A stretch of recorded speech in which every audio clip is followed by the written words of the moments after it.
makes me feel a little bit sick.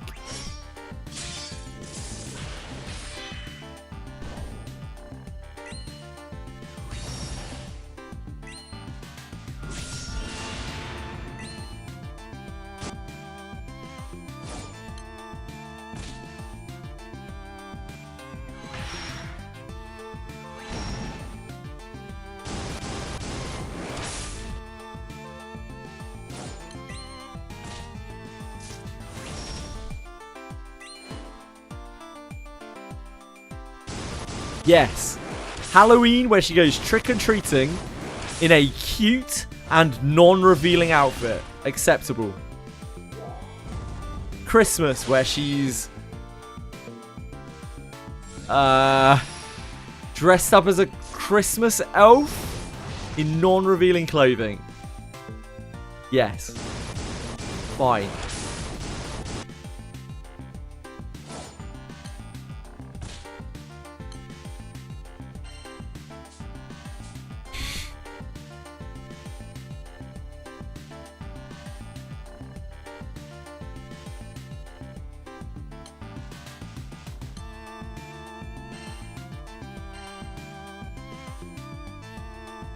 Santa's aid to help. Yeah, I can see it. Yeah, I can see it. That'd be sweet. I'd be down for it. It might seem really weird to people, but like, that whole thing is one of the leading reasons that would maybe make me quit the game. It really makes me feel weird. I don't like it.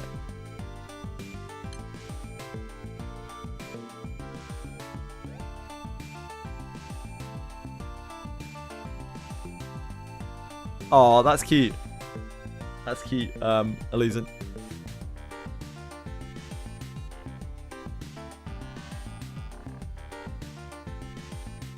This is what really fucks me off about those skins, right? The very questionable skins. Like, they have so many wholesome skins in the game for characters who are not of age, and characters who are. I just don't see why they have to do that to kids. They're kids. Come on.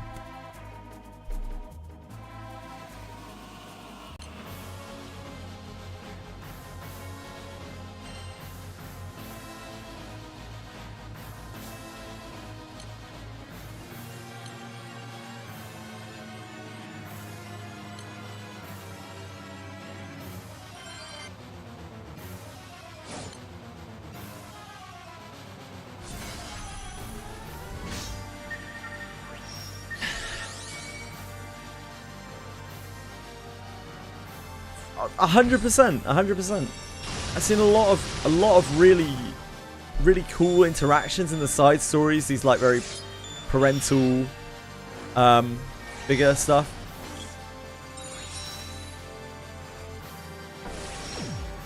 And I've seen a lot of skins and artwork, alternate artwork alters that are all, again, very, very wholesome. And there's also a lot of like there are some risque skins in the game, like some are paler, and it's okay because they are adult women who at least very much look like they're having a decent time. It's not promoting anything weird. It's just, you know, it's sexualized. That's what gachas, a lot of gachas are.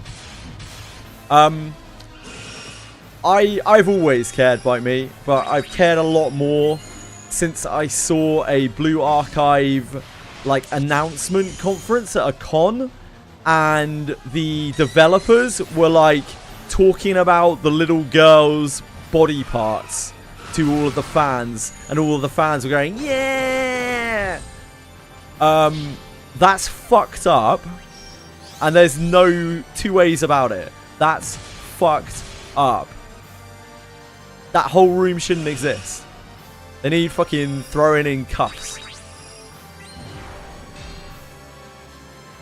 So, I just don't even want to I don't even like tolerating anything that's like adjacent to it because it's just fucked up. I don't want to be in any slight way associated with any kind of crowd that's anything like that. So I want to make my position very firm on it, which is why I always bring it up whenever it comes up. Yeah, I know the Brown Dust character you're talking about because I was pretty cool with Brown Dust. I was like, you know, Koreans don't have porn. They gotta do what they gotta do. It's earned its place, and it does what it does like very well. Like I almost respected Brown Dust 2 for that. And then I saw some not so great characters, and I was like, fucking hell, what is the hell is wrong with you? The shit is wrong with you people. Anyone who supports this game is criminal.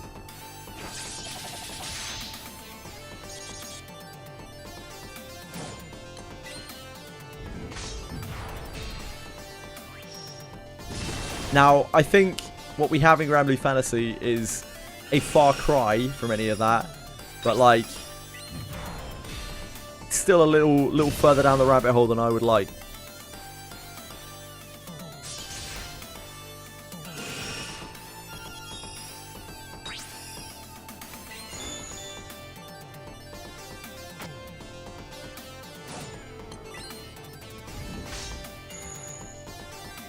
Exactly.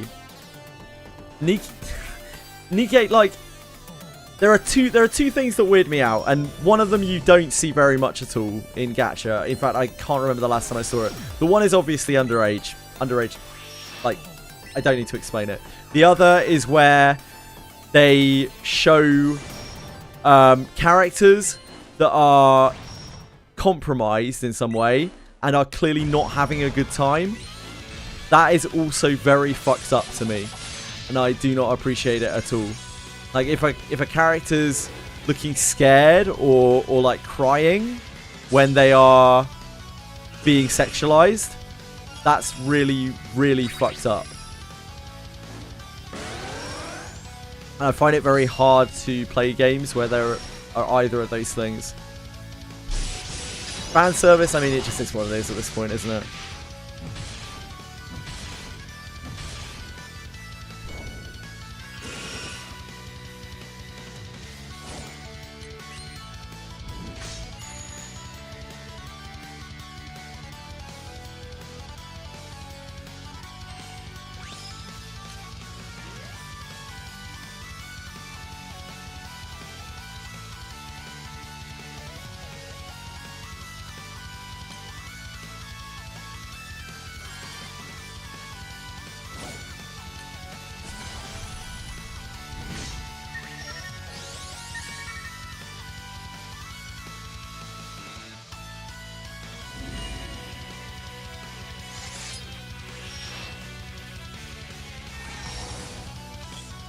Yeah, I don't know a lot about Blue Archive.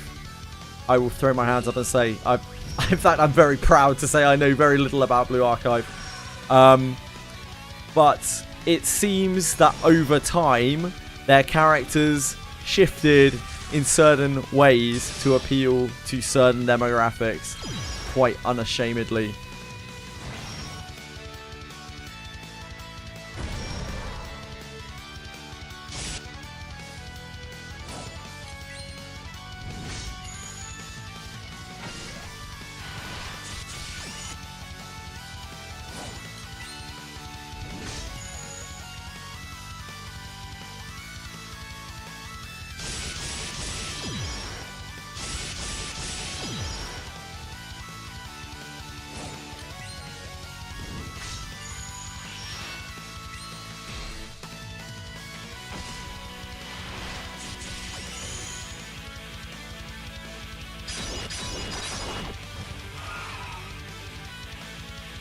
I imagine you have a lot of gachas are restricted where you live, right by me? You have to, if you want to play a gacha, you probably have to do workarounds for a lot of things.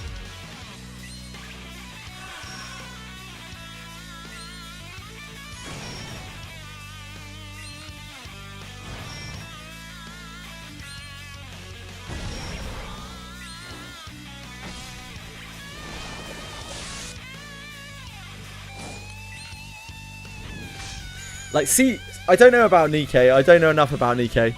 But CZN was definitely very bad for it. Extremely bad for it.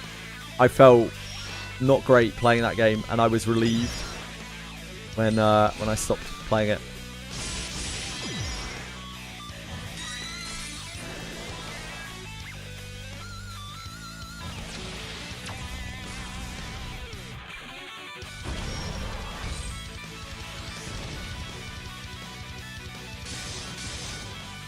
The penguin, she comes with jiggles. That's kind of funny.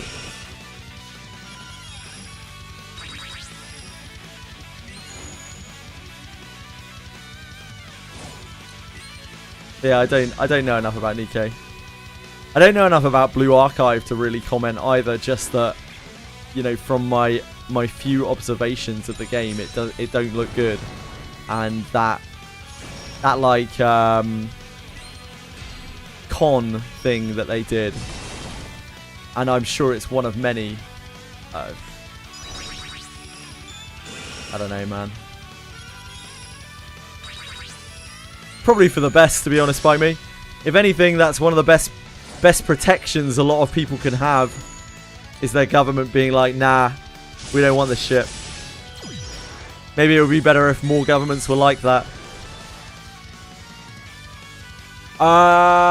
Maybe Dark Chaos, but at the same time, during this con, again, there were the staff of Blue Archive talking about why they made the girls' body parts in the proportions that they did, smiling and laughing and discussing them in great detail.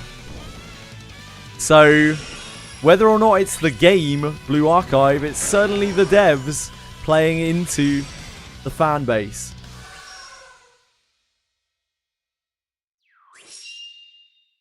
And I don't really see any kind of excuse or explanation for that, other than they want money and they are willing to...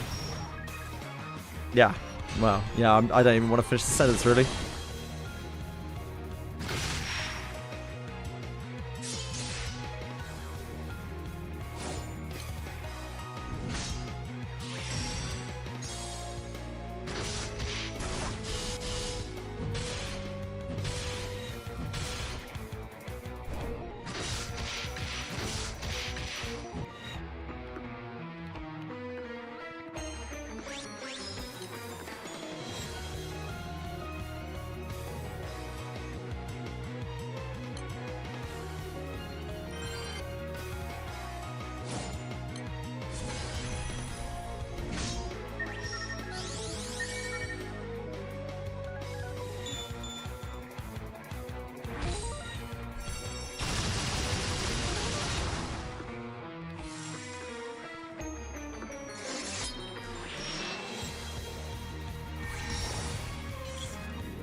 Yeah, I can see that one, Bear. I don't care for that much either. I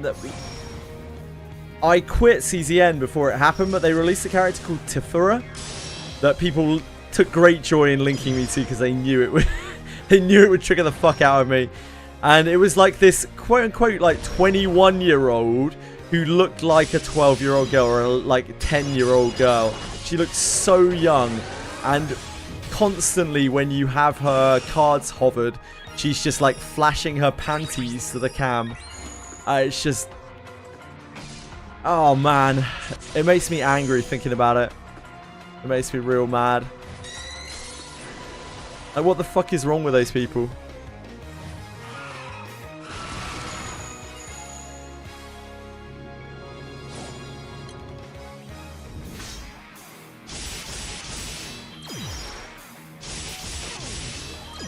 Yeah, I don't think it's horrible to have child characters in a game like this, but if you're not respectful to the fact that they are kids, you are being disgusting. And if the company is promoting that, Jesus, man. how far we have fallen from God's gaze, you know? Jesus.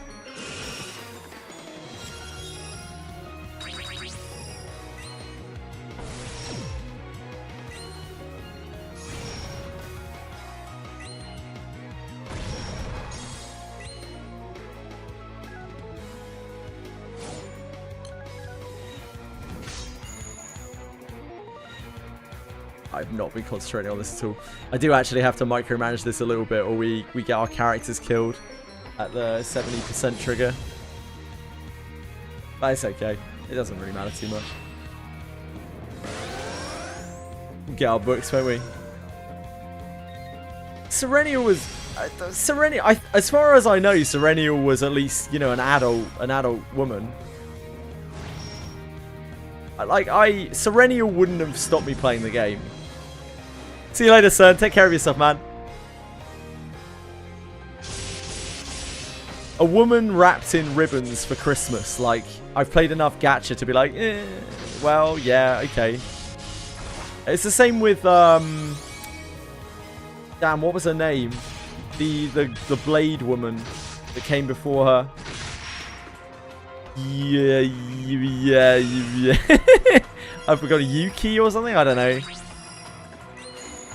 She had her tits hanging out, like, constantly, and she was drooling all over the place. Chizuru? Chizuru? It might have been Chizuru. It's like, yeah, it's fan service, but she's clearly an adult, and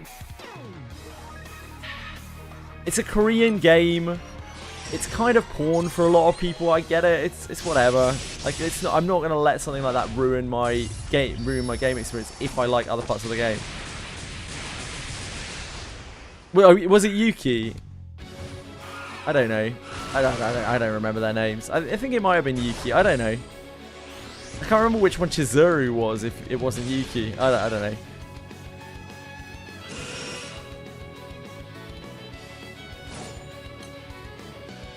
Ah, Chizuru was the bondage girl. Yeah, like, these things are okay. It's just the type of game that you sign up for.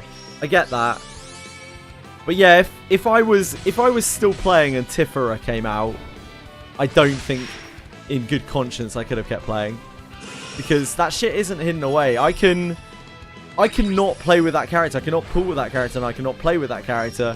But it doesn't stop the fact that if I look at like other CCN streamers and that kind of thing, they're highlighting their Tifera, and she's just showing off her panties to everyone for like, and she's like, oh, yeah. I don't want to be associated with that. Just makes me feel ill. And yeah, it's kind of like in a very small way what I feel when I see some of this stuff in this game.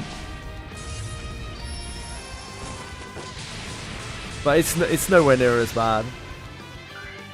I just hope it doesn't get worse. I wouldn't want to see that. This game has such a long history. It has so many different art directions because of how many, presumably, artists they've got working on it. So I don't want to say that, like, they bring out a lot of stuff that's not like that. So, you know, maybe it's just the oddity.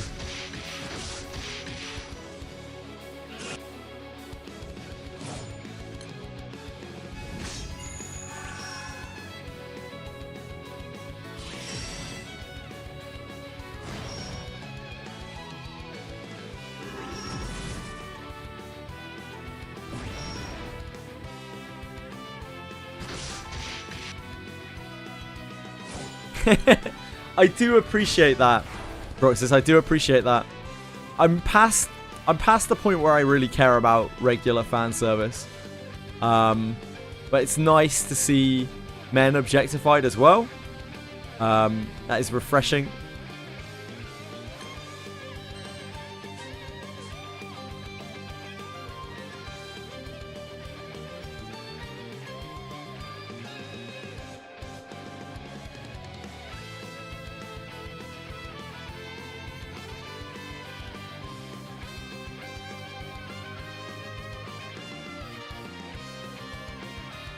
Yeah, indeed. Agreed by me. It's why, like, I'm laughing. I laugh about Paler. Like, I find it funny. Because it's not even a constant in the game. It's just every so often they bring out a character who's not dressed in much.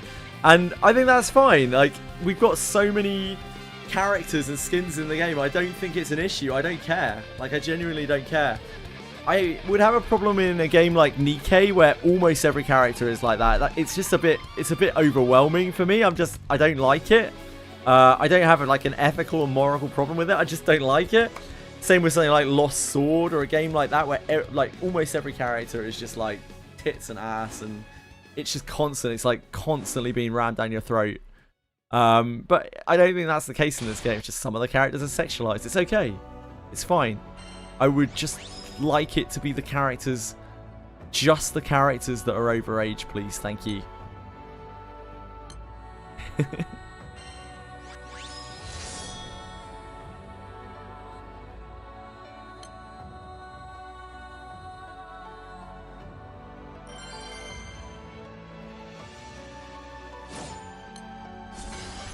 Because, like, yeah, like you say, Summer Beelzebub, I think, easily outdoes Paler. Summer Beelzebub, I mean, that dude is showing. He's packing.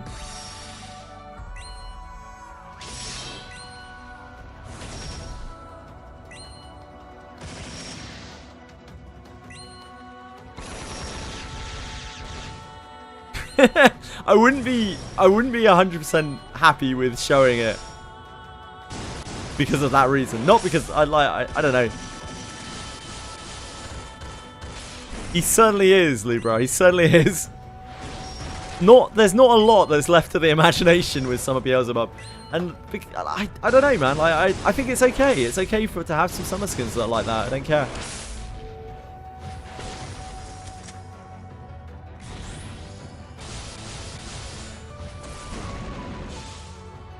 Yeah, we were talking about that before, Dark Chaos.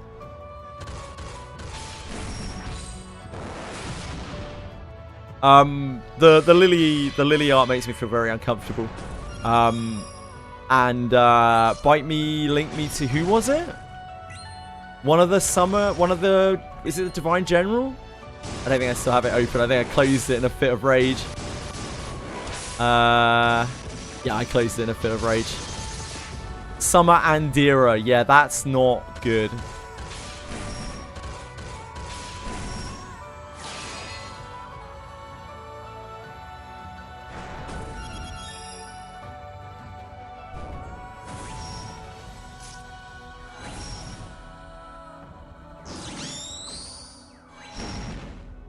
The summon description goes one man laid bare. Really?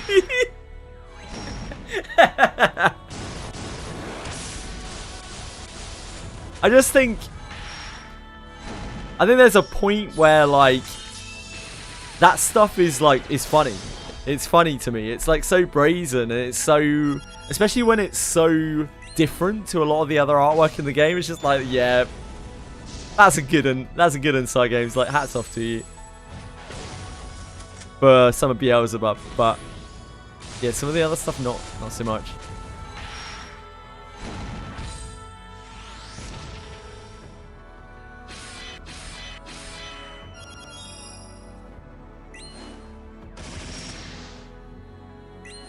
There are very few instances of it in the game, I will say, from what I understand.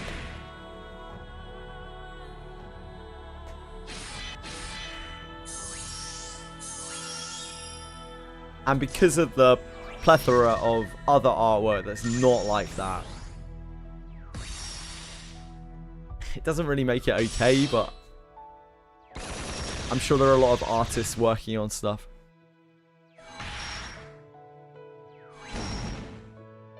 And it seems excessive to tar the entire game because of one artist's rendition of character. As bitter as that might be for me to say.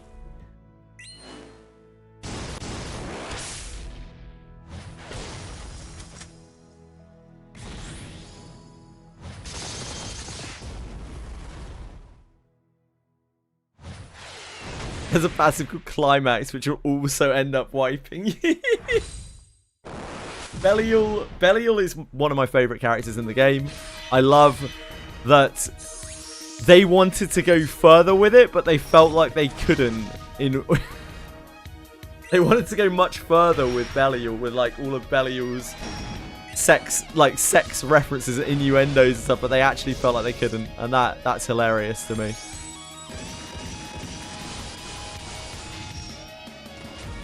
Because that shows that they were mindful with it, and it shows they kind of felt like they knew where to draw the line. His dialogue, yeah.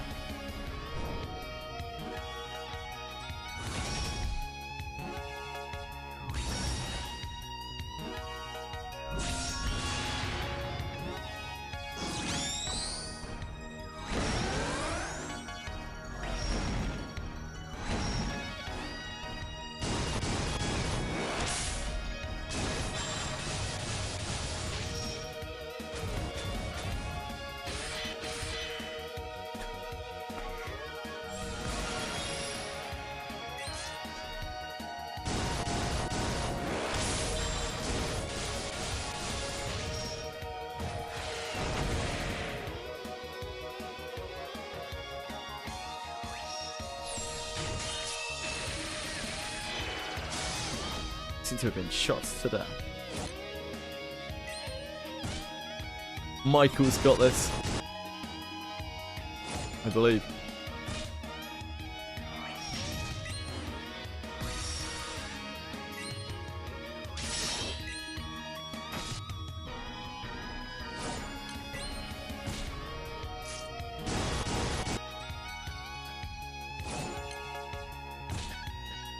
Are they still alive? Oh, they won't be in a minute. Yeah. I was like, how has he not done his miss thing? Oh, never mind. There it is.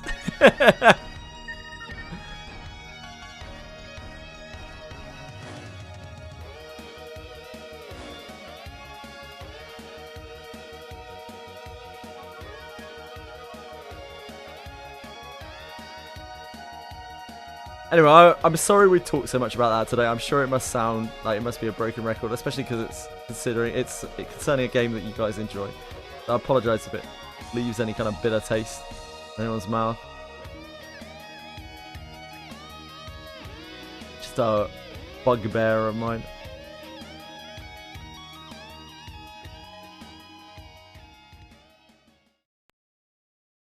Can't wait to get Ray, just for the perma assassin on Katura and a main character. Ray does seem quite good, yeah. Yeah.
The Wind Verboten Maze. Yeah, oh, I got one of those earlier. Yeah, it looks weird. Everything to do with the Verboten looks weird. I actually love it.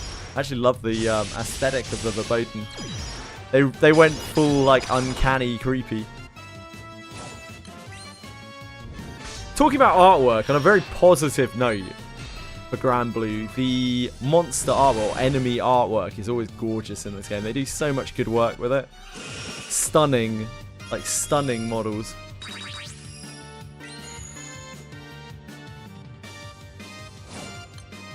Smiley Square, I really like that one, yep.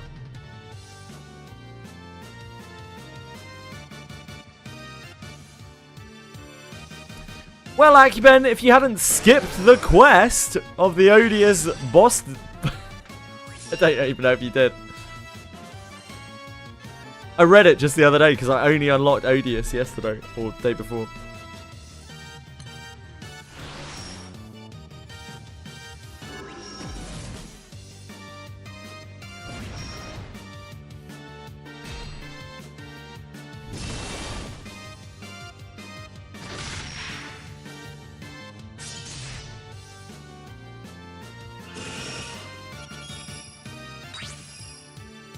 You did skip it. So, like, the odious bosses... You know how we were talking about earlier, how the dragons are like the primal personification of the elements, like everything that's about them. The odious, the verboten, are like cosmic anomalies, kinda. And they have... They're like the taboos of each of the elements.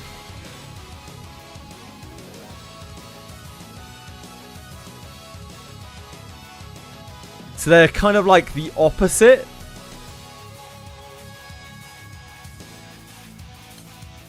They're demons, are they?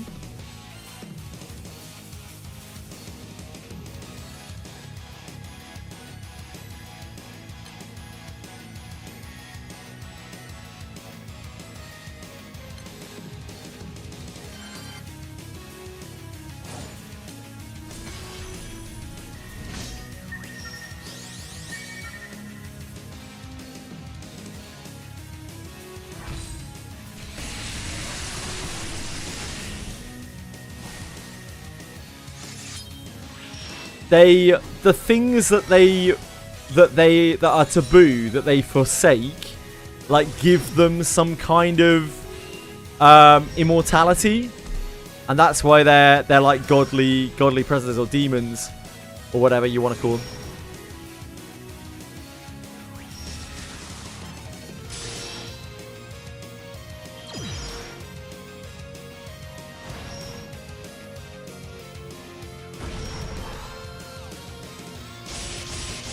Yeah, they're actually like real uncanny creepy. I like them. I like them a lot. I really like the design of them.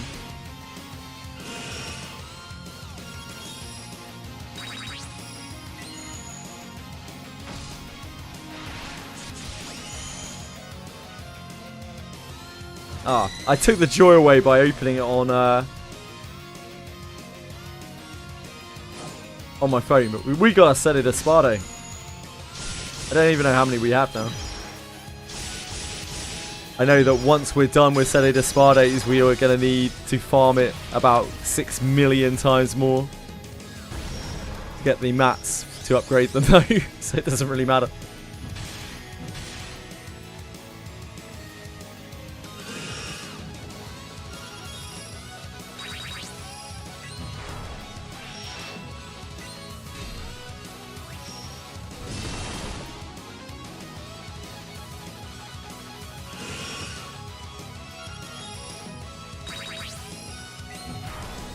No, I might do it on Thursday, Penguins. Maybe.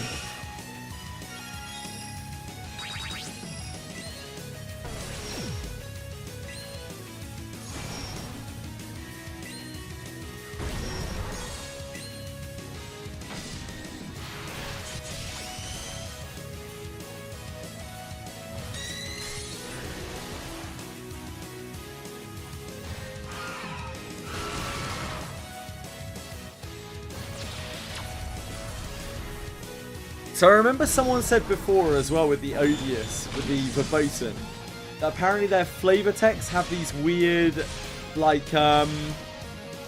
these weird markings in them, like blotted out letters or something like that.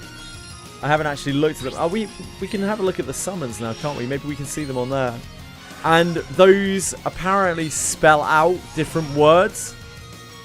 That are to do with the things that they forsake. I think it's the words, the things that they forsake in the flavor text as well.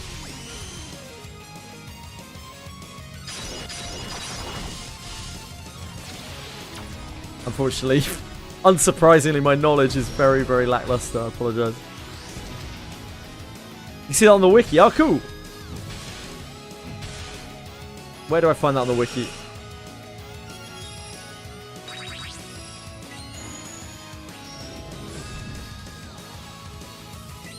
Verboten. GBF wiki.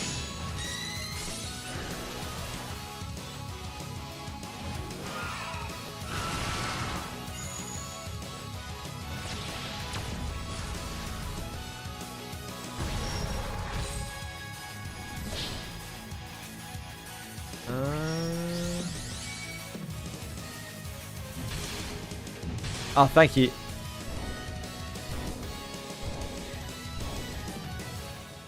Ah, it's on the weapons, not on the summons. I see. Yeah, in the description of the water odious weapons, the letters are replaced by black squares and spell the word life. Interesting.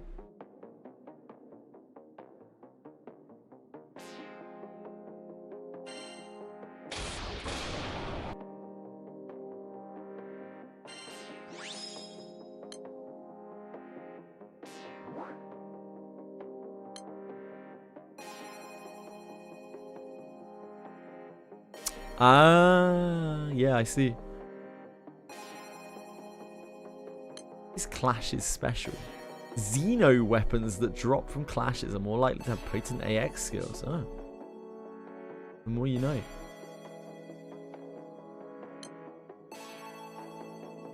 Oh, I need to do your fate, aren't I, at some point? I don't know if I really want to see Paler's fate. The summer character fates are, maybe not for me.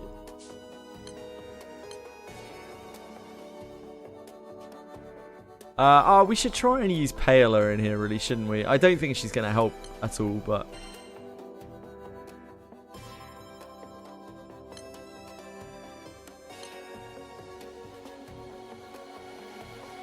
Oh, we need to actually level her up first.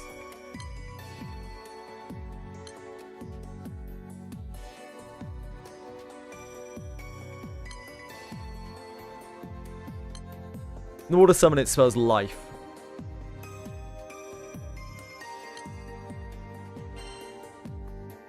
Yeah, that's right, Libra.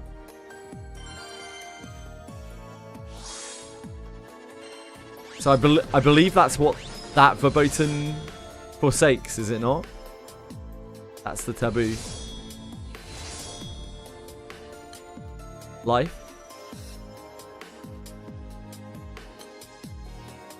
Mortality, yeah.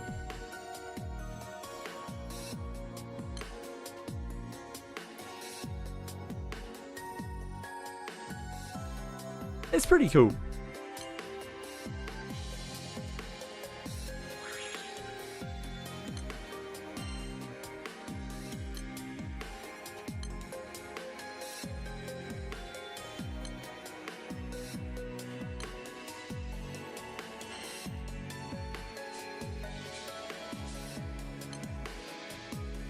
Guess I could put Europa in here. But we have a better option. Might not be anytime soon. I mean, she is buffing her still. What's Palo use? Stuff.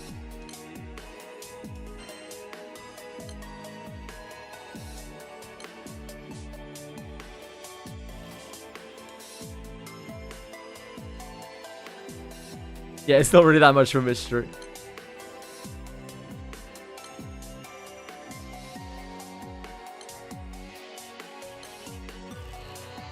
Normal attack cap.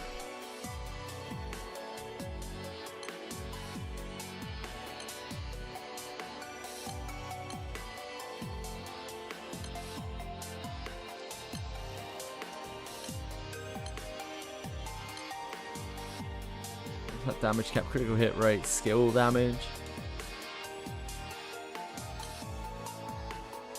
Doesn't need triple attack rate, does she?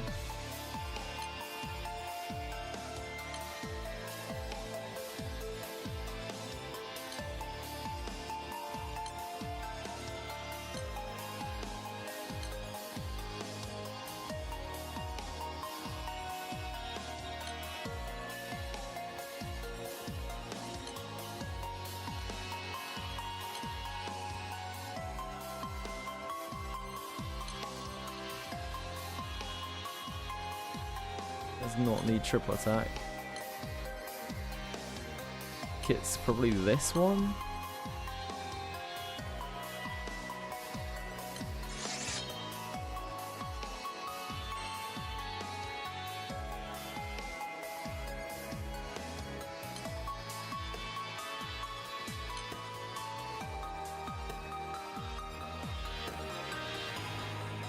Prosperity apparently.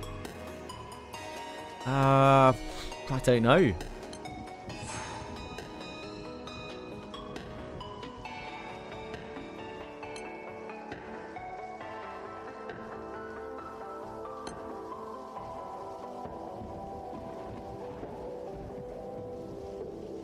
I'm gonna have to do this. I think I might just skip this. I don't think I want to see Summer Summer Paola's fate. We'll read the Paola recovers from the heat of the beach house, but refuses Lyria's invitation to swim in the ocean, as it requires too much effort. The captain suggests using a floating bed to relax on the water. Curious and touched by the captain's thoughtfulness, Paola finally agrees to go to the seaside with everyone later.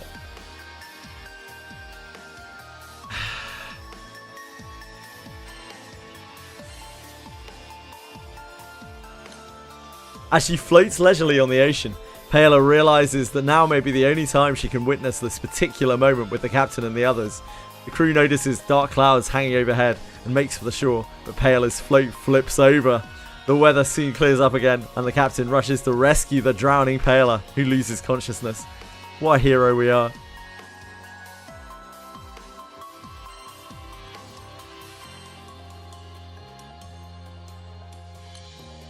Paola wakes up at the beach house, asking the captain to put on sunscreen for her.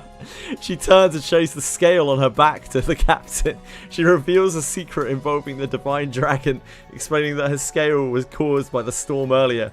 When she admits her fear of loss, including cherished moments, the captain reminds her that they can always make more memories.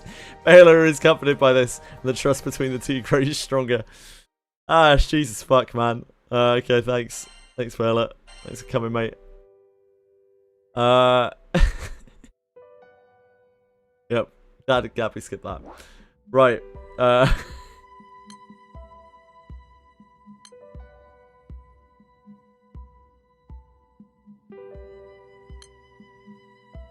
good a weapon is. I don't think it was too special, was it?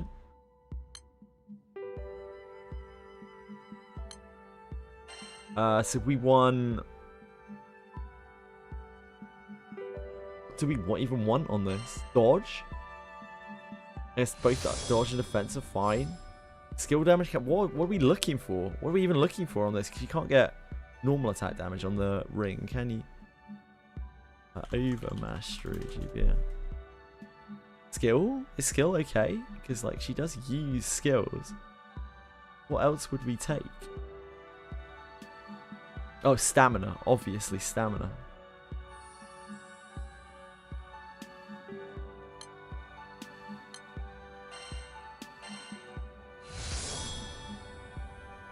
Stamina and really anything. It doesn't really matter that much. I mean, crit's okay. Crit's not terrible.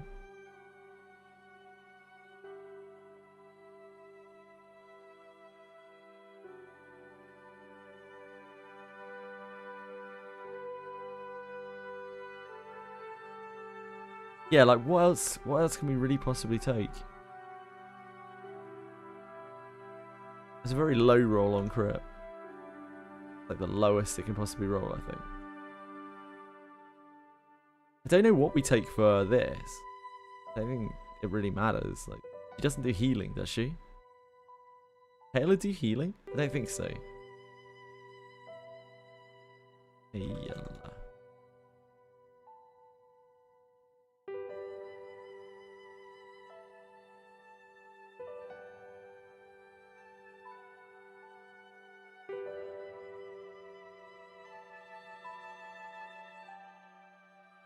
She dodges shit. Does not heal people. All Light Allies game 100% debuff res up. I mean, that's really great. And Dispel Cancel, which is really nice. No, she does not heal. She does not heal team.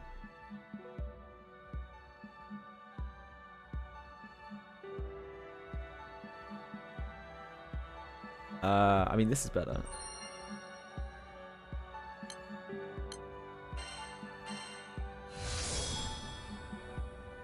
That is better again. Kinda. 50% crit rate, 1 dodge rate, more attack, more HP. I think that's fine. I don't think we really need to reroll for stamina for her. I don't think it's really that big of a deal. We're not going to use light on anything that isn't dark, probably.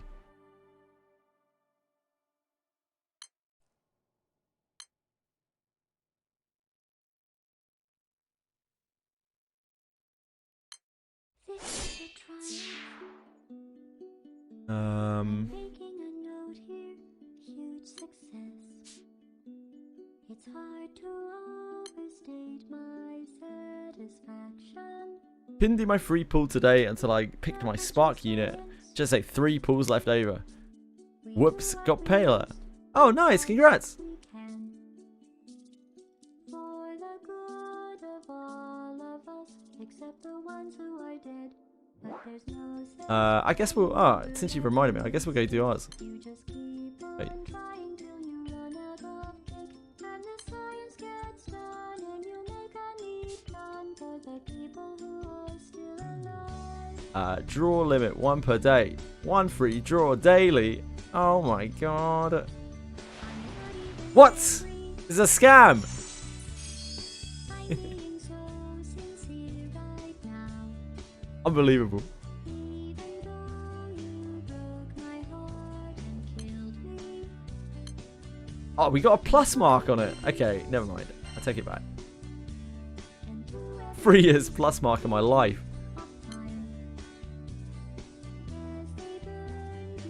I know. I'm devastated. I've just completely lost track of what I'm doing. Oh, I was doing some shit for Paler. Hold on.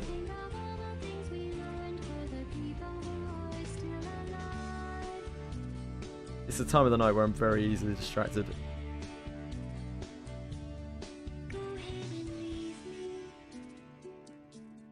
think I prefer to stay inside. Maybe you'll find someone else. Right, quest. Oh, I didn't do earring for her. Completely forgot. That was a joke. Haha, that chance. Anyway, this cake is great. It's so delicious and moist. Look at me still talking when there's science to do. And I look Do not have any mastery. makes me glad I'm not here. Why does she have... Doesn't she do guaranteed triple attacks? I thought her triple attacks were guaranteed.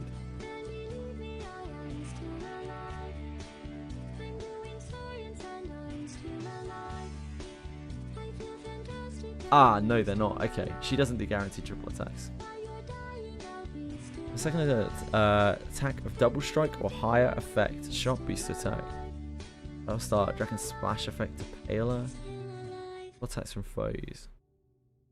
And other light allies deal a triple attack. More charge bar.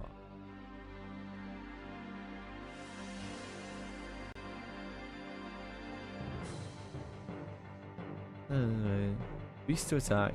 Bonus light damage effect. Oh shit, so I should really be getting triple attack on her. Okay, I've fucked this up. I fucked this up horrendously. Yeah, we should be getting triple attack on her. He definitely does need triple attack.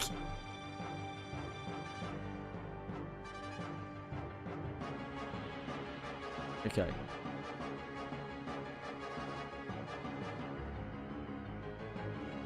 Okay, rethink. We rethink. I don't know how I got into my head that she dealt guaranteed triples.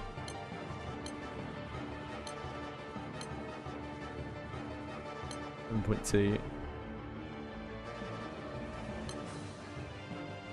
But S3 is not recastable, no. It is triple attack rate, critical hit. We can't use that.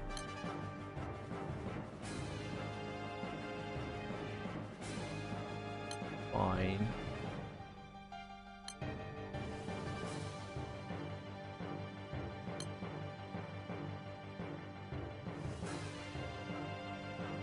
Yeah, I don't know where I thought that I really don't know why I thought that she had guaranteed triples.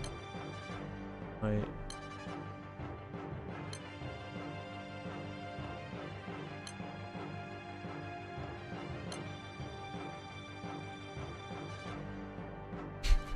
The synergy.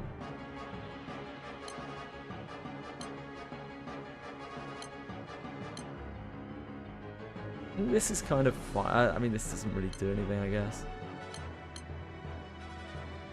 Probably better to go with... Oh, we can't use that. Maybe just this. Got a completely dead thing on it.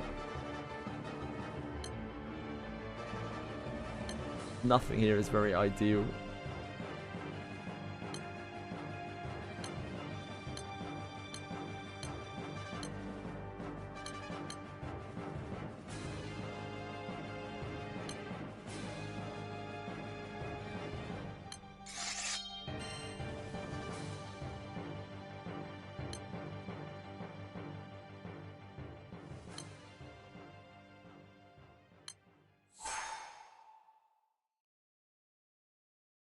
Get that up twice. You know, it could be worse. Could be worse. So that means we need...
We really need...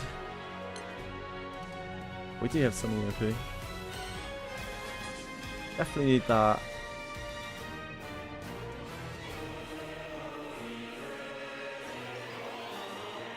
Nothing else here is actually that important.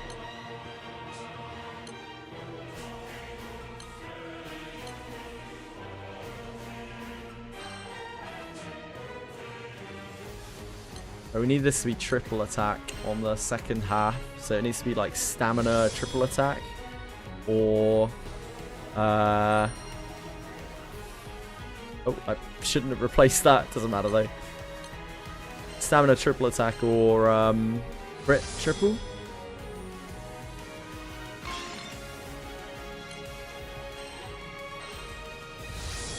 If we can find that.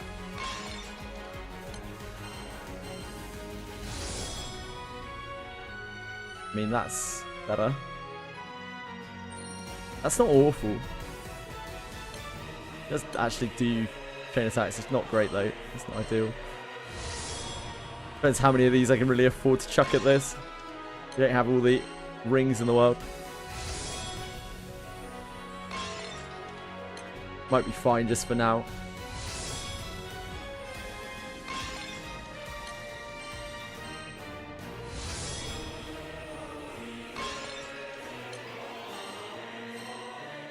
We are getting records of the 10 soon.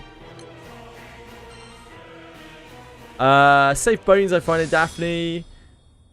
Yeah, kind of, maybe. There's a small chance that with Anniversary there'll be a double legendary event. So maybe, but probably not.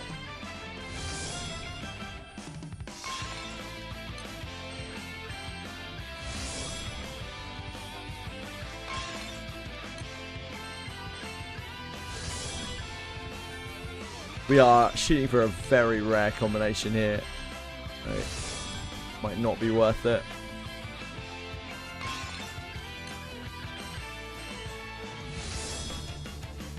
Close, close.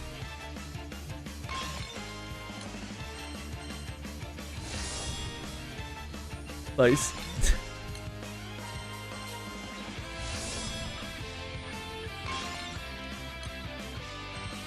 Get sublimity down you. Enmity defense. What is this madness?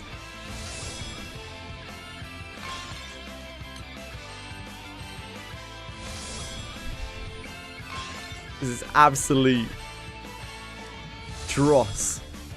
Stamina defense. You're edging me. Stamina defense.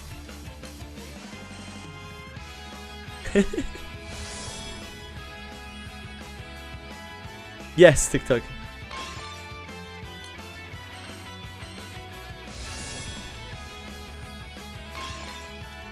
In the yes way, sir. Okay, we can't really afford to throw more stuff at her. This is fine. What she has is fine. Be alright. It's gonna be an absolute shit show anyway. Oh, we don't need to be in here.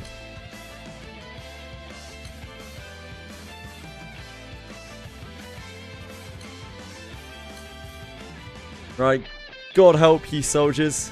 Good luck to you all. Be brave out there.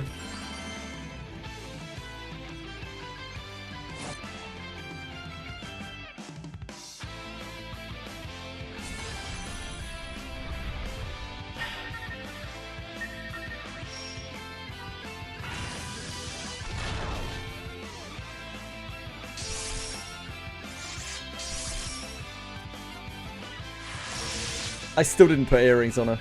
I still forgot to put earrings on her. Fuck's sake.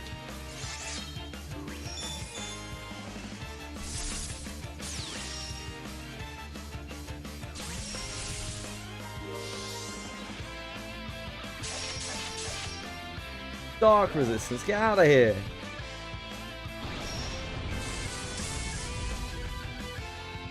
Counters on damage.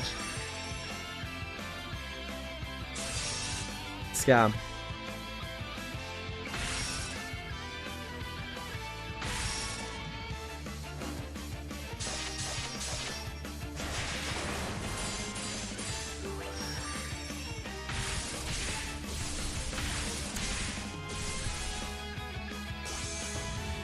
Ares is so annoying to do.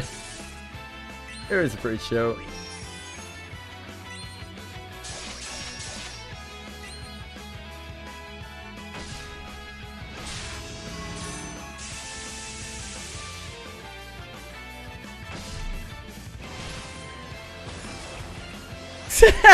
Jesus Christ. Yep, you get it once. That's it. Enjoy. The spray is cool.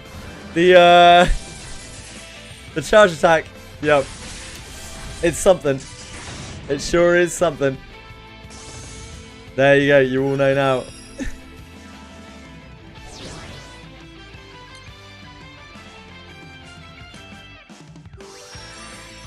It is a pretty cheeky animation.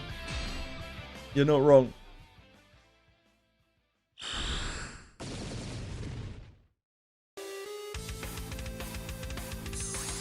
Kind of ass, yeah. It is.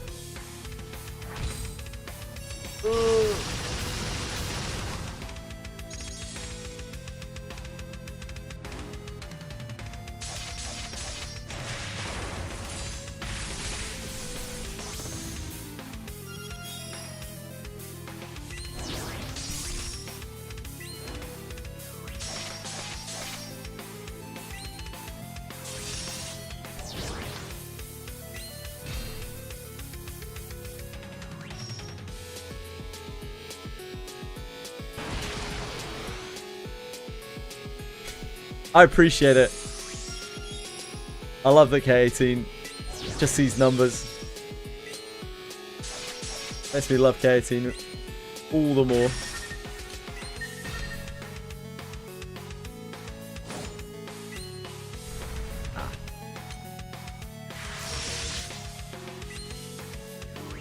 I think we will be just as bad at Agastia somehow.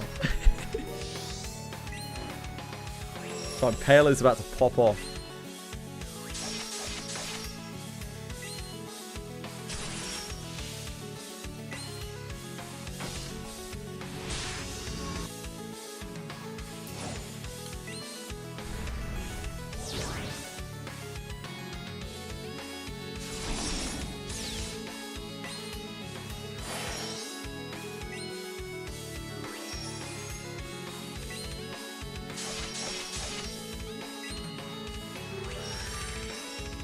Yeah, I'm with you, Katin. I'm totally with you, my man.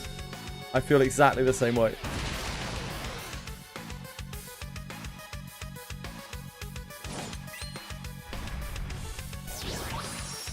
Game of flexing Magna Grid in their name.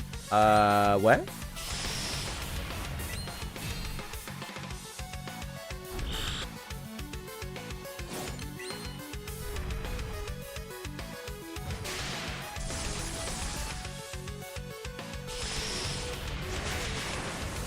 You're right, the gold medal one. Oh, maybe, yeah. Maybe it's them saying, I don't speak the language. Maybe it's them saying, you know, broke boy Magna.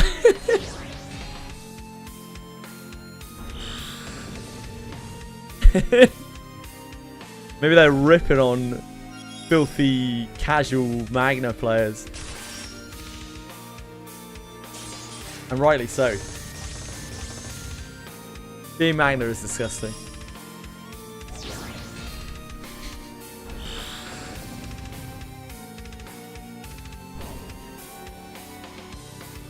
Maybe we just need to not guard against the Astia. Maybe that's the trick. Thunderbird Omega symbol. Ah. Then maybe it has nothing to do with it.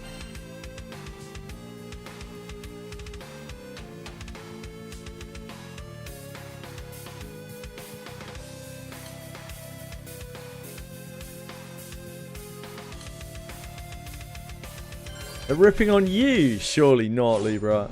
Who would do that? Your MC became scared of treasures. Yeah. If you fail traps too many times, the person doing the trap will get scared of traps. You have to go back to town and kill them.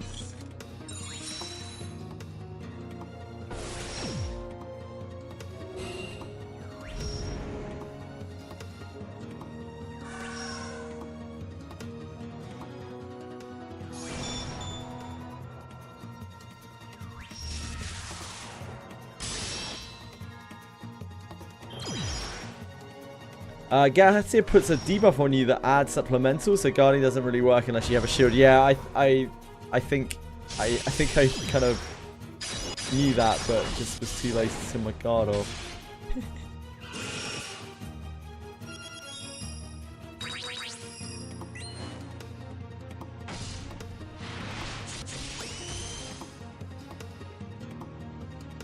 Seems to do an immense amount of damage through guard, so I guess guarding is just not it.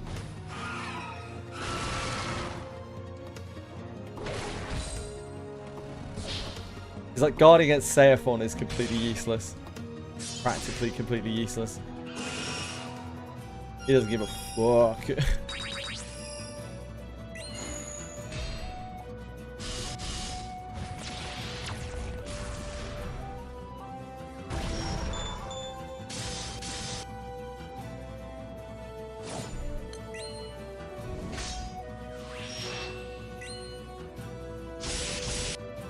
Your MC isn't going to be great at it right now, but you'll want to...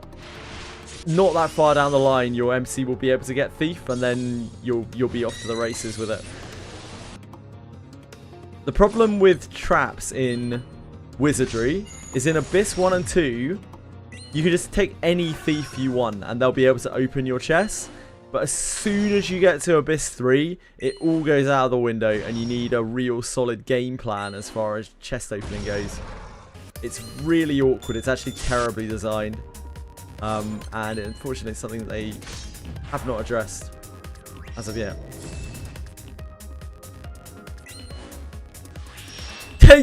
I did notice that, Bite Me. Yes, I did notice that. The guard was not working out too well.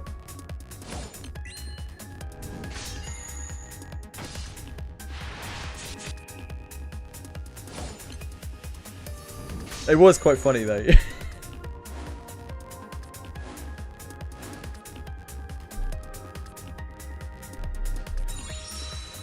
One of us was bound to back down eventually. It was just, you know, it could have as easily been it. I just got unlucky.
Oops.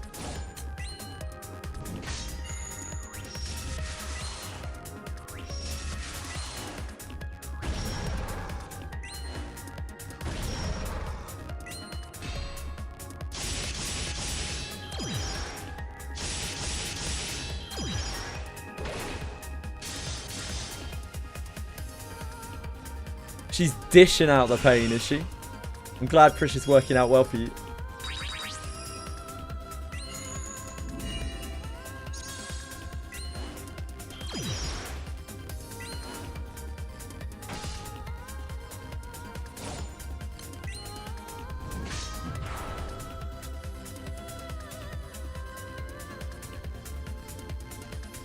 It's not going anywhere, I say. That's the nice thing about Wizardry. And all cyclical games, like, yeah, it's just there whenever you want to play it. No big deal.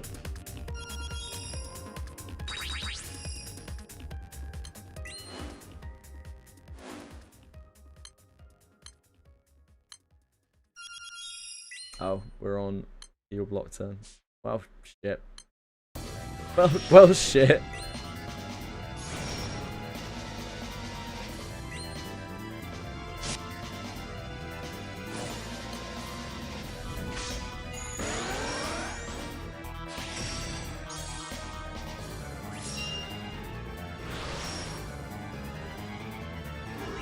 Yeah, understandable, I say.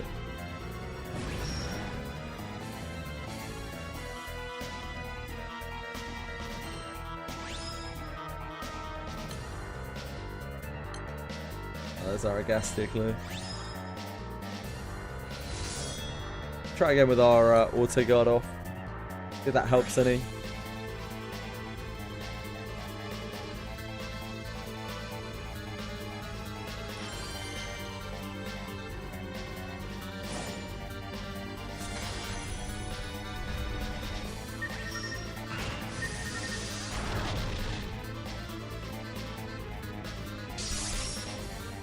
The auto guard certainly does not seem to be actually preventing damage against the Astir.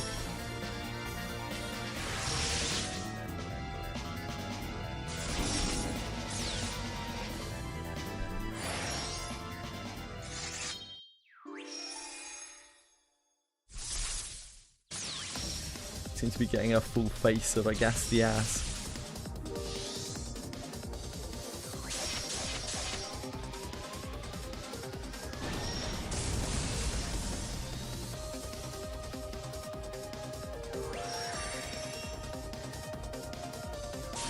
I do really like the sprite on Paler, at least. It looks great. It's really cool.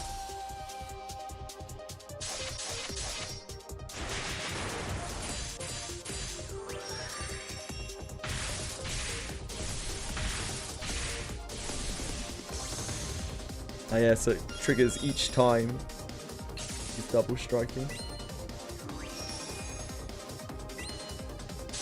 I feel like Paler's got to be a more reliable engine than Europa. Europa's so feast or famine.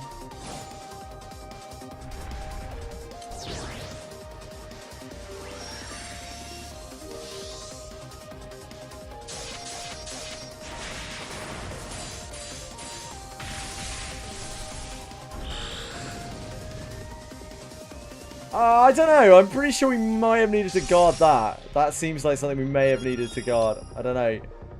That was an awful lot of damage.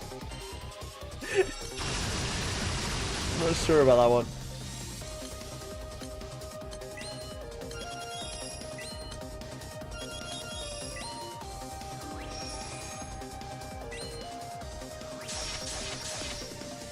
I'm no expert. That did seem quite a large chunkaroo.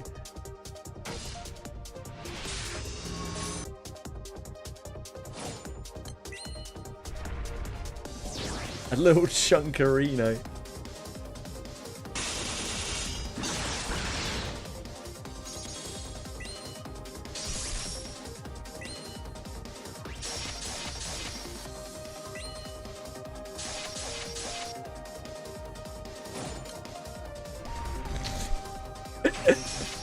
Yeah, no, I don't know. I'm not sure.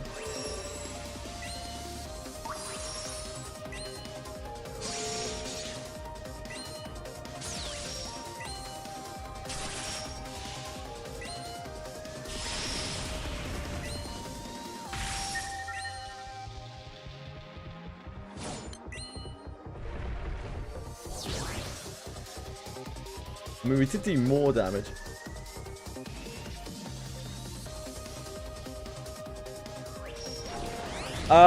Yeah. Not on Agastia though. We usually get Europa on turn 7 or turn 8. The castle on turn 7 or turn 8. But like that is if we don't get disrupted, so you know nobody dies, we don't get blinded. The mob doesn't have things that make it so you don't hit with some of your attacks, etc, etc, etc. There's so many things that can go wrong with Europa's thing. I feel like she's something that you can literally only use into very specific things. And like, she does do things. She does give some support to team. Like, her buffs are alright. She does like an echo buff, right? It's obviously useful.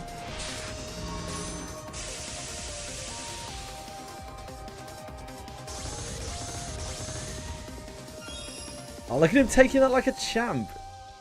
He got cheesed out by extra damage. It's unfair.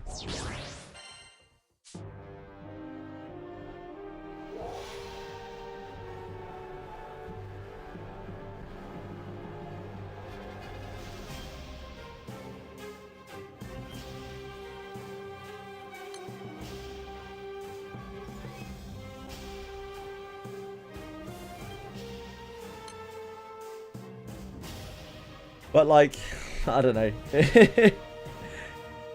It's very inconsistent. It's decent when it goes off.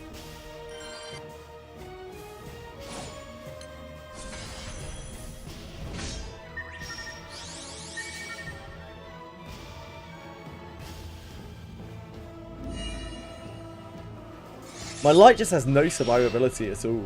They get really messed up really fast. So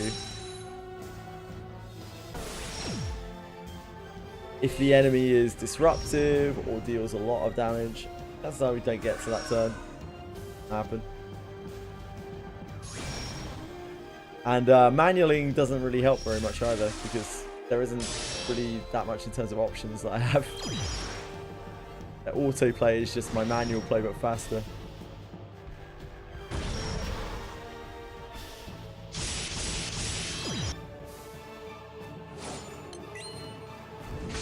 Thank God for Yoruichi though. Like, we were in a much worse state before Yoruichi. Yoruichi is so good.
Nobody wants to draw my mastery chart apart from this one person.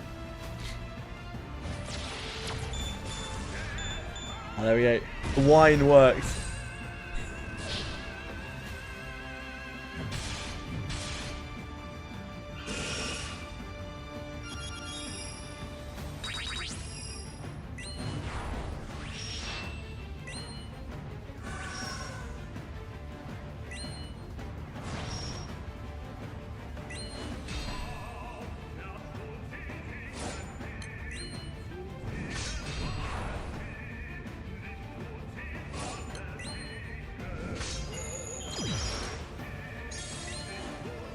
You don't want to do that on that turn anyway. Dual blocks.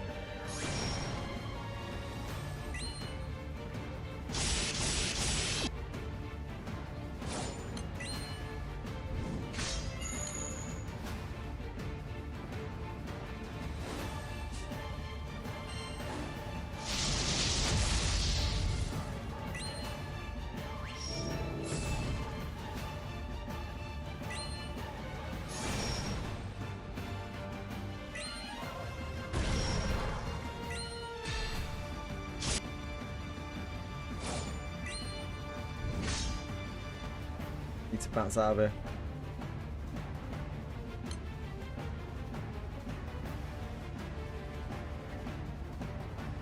Come back to a bit of bricks. Very slow moving one.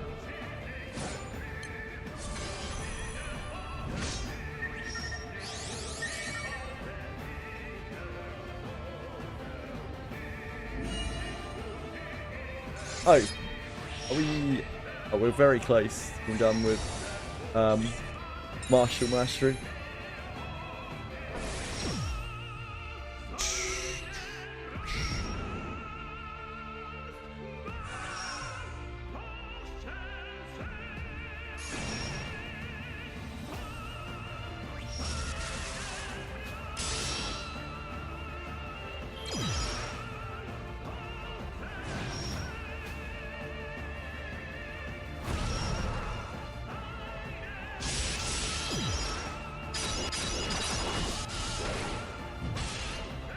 Oh, I just got on a Gastia Manatura. That was unexpected.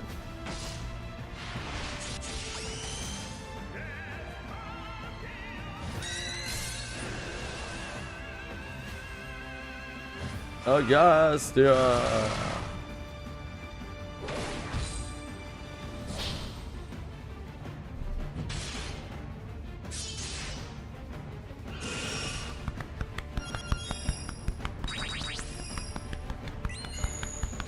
I forgot that existed.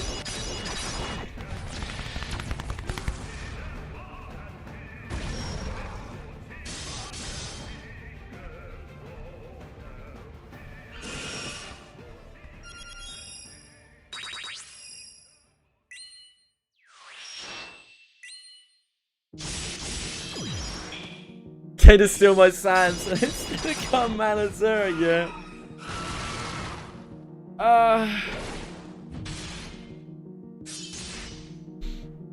Better lucky than good, you know what they say, by mate. I would be shocked if the next boxing event was not light.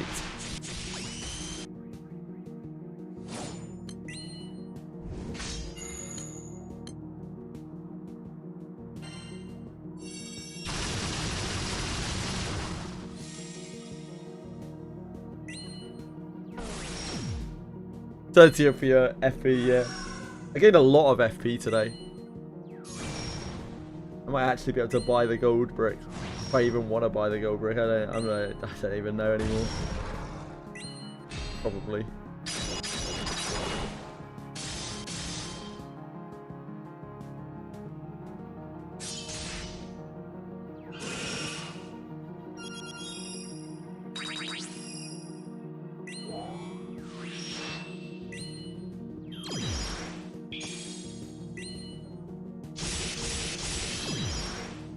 True, FP so much better. FP you can use for anything. Crystals you can only use for stupid pulls. Ugh.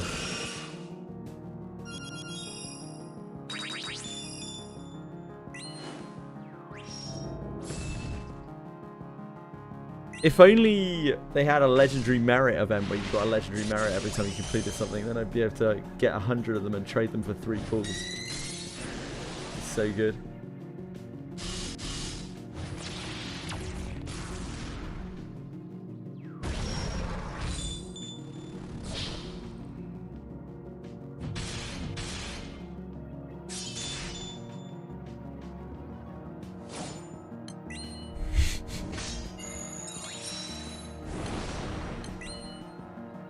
Wait, are we blocked?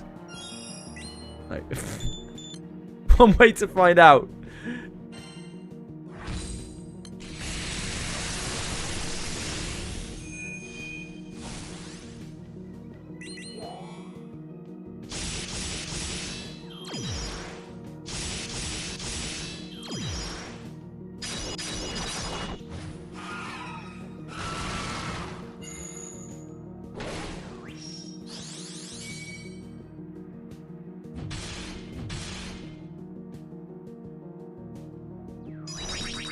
Just realised why my Iroha was already chunking. I somehow got a Bluetooth stuff for it. Yeah. So Iroha and any fighter, in fact, just put a two-handed weapon on them, and they will just go to the races with it. They'll hit so hard with very little investment. Arguably, you want to do the same for Lana, even though she's a knight, just because she's gonna kick out so much more damage.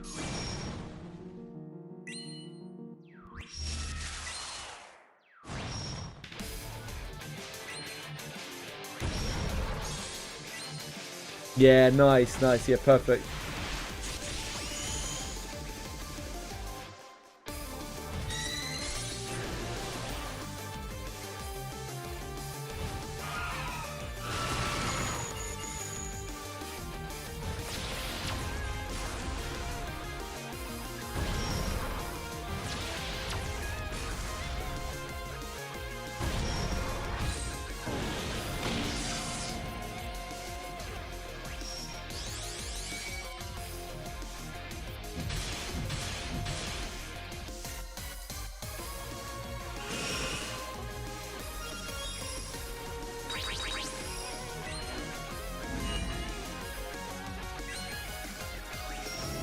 Yes, you're gonna have some issues getting weapons for Prish.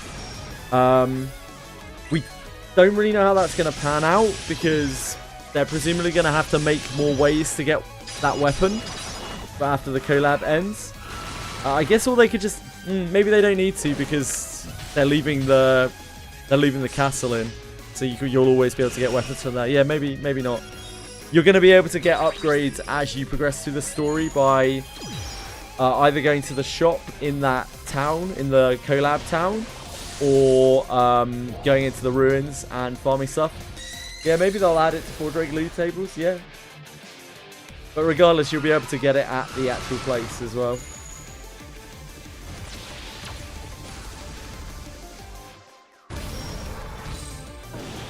So there will definitely be a way to get cesties, one way or another.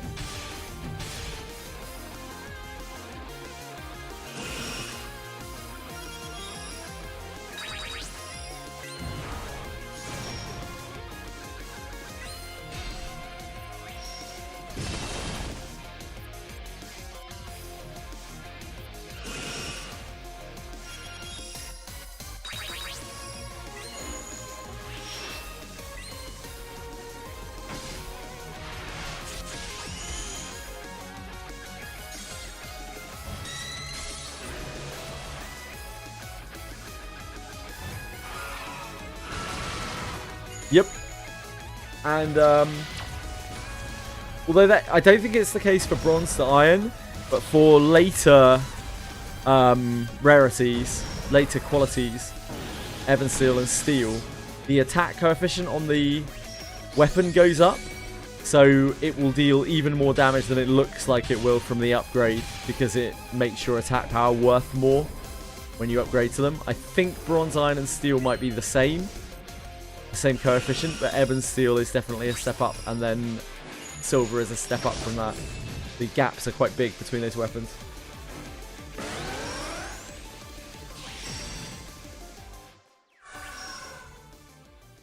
With any hope, if you like the game and want to keep, and think you're going to keep playing it, you might be able to get into there to get, in fact, you almost certainly be able to get the Relic Greatsword.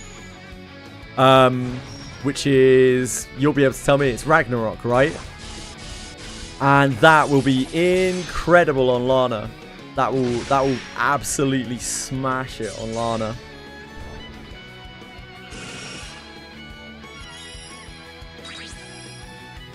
Yeah, so Mr. YK, if you deal too much damage, or you have like some interrupt effect, it can bug that boss to make it so he can't die, and then if he gets to another turn, he does the double implosion thing. That's what happened to me. It's happened to some other people as well. Yeah, that's the one. That's the one, Illusion. Is Payla a DPS? Yeah, kinda. Yeah, she is. She scales of other DPS though, because she wants other people to triple attack, which powers her up.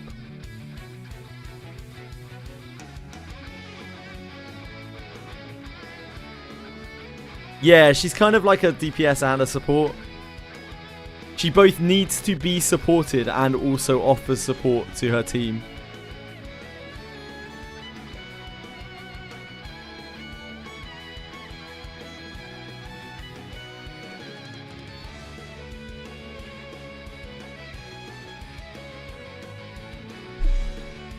Oh shit, I was not really paying any attention to this at all.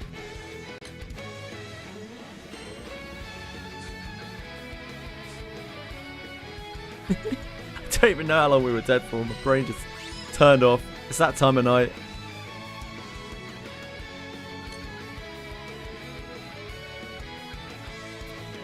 Right, guys, I gotta bounce. I'll be back tomorrow. Tomorrow I will be playing. I need to do my raids on EQ Legends, and then I will probably be on Granblue afterwards. Thank you very much for watching. I appreciate it very much. I hope you all have a wonderful evening, morning, etc., etc. Wherever you are in the world. You just got back, Twishry. If you're weak, the fight is short. It's so true, brother. So true. Yeah, good night, guys. Thanks for watching. Thanks, Twishry. Thanks, Libra. Thanks, Never to Ever. Thanks, Alex. Thank you, Elizan. Thank you, Mr. YK. Thank you, Bite Me. Thank you, Jamman. Thank you, Acuben. Thank you, all of the other people who are still out there. Thank you, Libra. Thank you, all of the other people who are still out there. Thank you, CenterX, as well. Appreciate it. Thank you, guys. Hope you have an absolutely wonderful one. And I will check you out again tomorrow. Much love. Take care. Bye-bye.